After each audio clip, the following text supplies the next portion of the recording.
Black America. And for our final guest tonight, we're talking to Mr. GRidley3, who is an international artist for the last 25 or 30 years involved in art of the Renaissance at Tennessee State University, Fisk University, institutions throughout the South. And let me welcome you to comments, Mr. Ridley. Thank you, Dr. Earlier, we spoke to administrators of Cheekwood and to Dr. Mitchell in reference to the Harlem Renaissance exhibit that will be here quite within the next several weeks. And I'd like to continue our conversation by having you to give us some information in reference to some of the artists, but before that, your relationship with the Harlem Renaissance. First of all, I'd like to say that the early two comments by Ms. Cirillo and Professor Mitchell were well taken and beautifully done. Of course, my connection with the Harlem Renaissance comes through one of the artists that's represented in the exhibition, Aaron Douglas. Aaron Douglas was my professor at Fisk University in 1945 to 1949 in the aftermath of World War II. So I'm kind of what you might think in terms of as the second generation off of the Harlem Renaissance. My teachers were also Honor Bon Toms. And quite naturally, all of Aaron's friends in New York as well as Fisk were my mentors, and I had the pleasure of coming in contact with them and knowing them on a personal note because I was a student at Fisk University under Aaron Douglas. Now, where does Mr. Douglas stand in terms of the Harlem Renaissance and art during that period? Well, Mr. Douglas was among the most important artists, visual artists, during the Harlem Renaissance.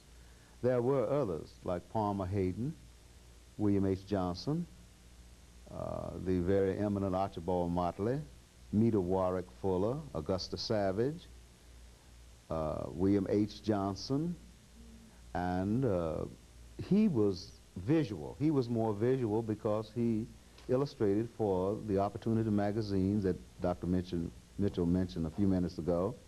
You know, Du Bois was the editor, I believe. And Aaron did a lot of illustrations for magazines and articles, and also illustration for books written by his friends like Langston and James Weldon Johnson. And he was more visual. That's the reason why they call him the dean of the Harlem Renaissance. Okay. It doesn't mean that he was the most important. Very good, but he was the most visual. He was the most visual, so he became the most popular. Very good. Yeah. As a matter of fact, all of the artists that you've mentioned will probably be a part of the exhibit. And we do have some pictures of the exhibit. And why don't you give us some information relative to the artists and the significance of the work? Certainly, certainly. So the composition you see now is a crucifixion composition by Aaron Douglas. Now this is your mentor. My mentor, my teacher. And it's created in he had three particular styles that he worked in. One was basically representational portraiture.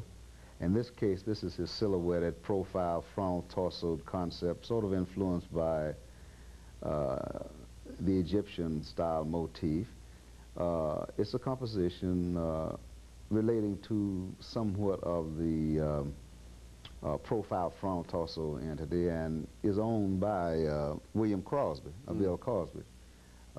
This is in his... He has the original for this. Yeah, this original. Now what about this? This composition is by Palmer Hayden, and it's called The Dress She Wore Was Blue. And it's from Palmer Hayden's John Henry series. It's an oil painting from a series created by Palmer Hayden, one of the artists represented in the Harlem Renaissance show. Now, is the sledgehammer significant in that? Yes, John Henry. John Henry... the steel driving man. Man ain't nothing but a man. You know, he named all of his compositions in relationship to the title of the legendary John Henry. Very good. Yeah. This composition is by William H. Johnson, and it's the cover for the brochure. For the Cheekwood exhibit. For the Cheekwood exhibition. William H. Johnson was a very sophisticated artist who lived in Europe most of his life, but when his wife died, he became very satirical and sort of what we might think in terms of social protest, primitive in his approach to his painting. And this composition is called The Man with the Vest by William H. Johnson. This is a portrait of Alta, Aaron Douglas' wife. Now, you knew her personally. I had the pleasure of knowing her on a personal note from 1945 until she passed in 1962. She was a personal friend of my family, and it's a very beautiful portrait of Alta. Alta was a professor in the city university system and the city school system in New York. Well, did she live in Nashville? She lived at 409 Edgecombe. That's the fashionable spot in Harlem, you know. That's Sugar Hill. And they had a apartment unit at 409 Edgecombe where all of the greats lived, such like Joe Louis, Walter White, E. Sims Campbell, and they were all neighbors. And she preferred to live in New York and come down to Nashville to visit Aaron, and during the summer months, Aaron would go to New York and spend his time there during the summer. Now, what is... This is Van der Zee, James Van der Zee, that Mr. Cirillo mentioned, and I think Dr. Mitchell also mentioned. Now, why is he significant? He, in his photography, in this silver print, he shows the sophistication of blacks. Black wearing apparel, the setting, the motifs in the background tells us that this was a very sophisticated couple.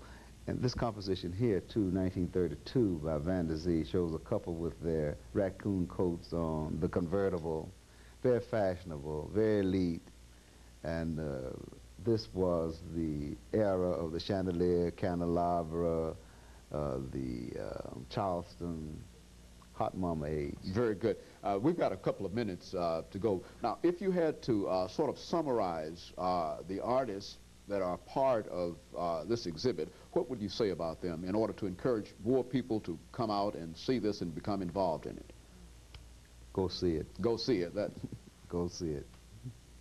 I think if you really want to understand what the era was like, or what the era was like in America, not only for blacks, but for anyone who lived during the 20s, you will see a very beautiful relationship between Andre Breton, maybe what Dolly was doing, or what the Surrealists were doing, what the Primitives were doing, how blacks felt about America.